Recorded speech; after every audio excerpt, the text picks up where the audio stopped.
क्या हो गया आपको बता रहा हूं कि आसाम के चीफ मिनिस्टर बीजेपी के हैं।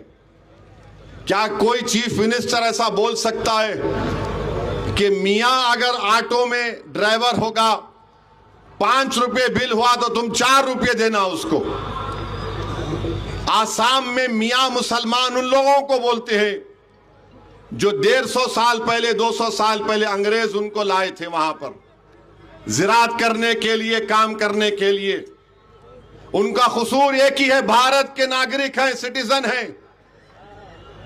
वो बंगाली जबान में बोलते, तो आसाम के मुख्यमंत्री बोलते हैं अगर तुम मियां के ऑटो में गए, 5 रुपए बिल हुआ तो 4 रुपए दो।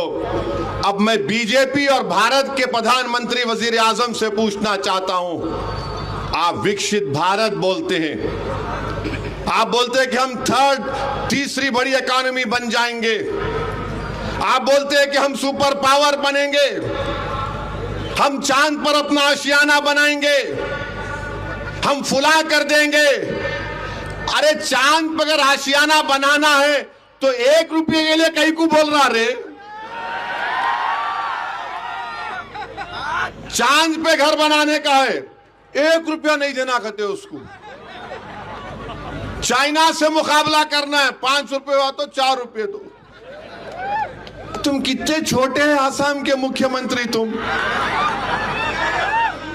तुम तो भारत के बाबा साहेब अंबेडकर के बनाए हुए संविधान पर तुमने ओथ लिया, मैं भी लिया अल्लाह के नाम पर। तुम्हारी नजर में सब बराबर होना, मगर आसाम का मुख्यमंत्री बीजेपी का कहता है ये मियां है, इनको अगर वोट डालना है तो बांग्लादेश में जाके वोट डालो। क्या बात है बताओ आप, उनका जुर्म क्या है मगर इनको जलील और रुसवा करना। और फिर आप बार बार बोलते हैं इस प्रेसिडेंट एड्रेस में, हमारे मुल्क की प्रेसिडेंट पार्लियामेंट में खड़े होकर कहा था, क्या कहा था कि हम भारत में सबको साथ लेकर चलना चाहते हैं। कहां चल रहे आप तो मियां के नाम से नफरत करते हैं। आसाम में इतनी बड़ी आबादी है बंगाली बोलने वाले मुसलमानों की, और उनके बारे में ऐसा बोला जा रहा है। ये क्यों बोल रहे हैं हेमंत बिस्वा शर्मा, आसाम के वजीर आला?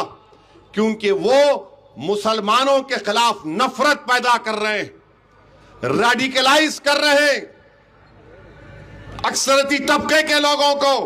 ये देखो, ये वो लोग हैं बांग्लादेश से आए हैं। तो मेरी आप तमाम से गुजारिश है कि इस बात पर गौर करिए। अब मीडिया के लोग पूछेंगे आप उनके बारे में बोले थे, हां बोला, मगर ये भी बोल रहा हूं भारत के संविधान में आर्टिकल 256 से आइन में, जिसमें मरकजी हुकूमत की जिम्मेदारी है कि अगर कोई प्रदेश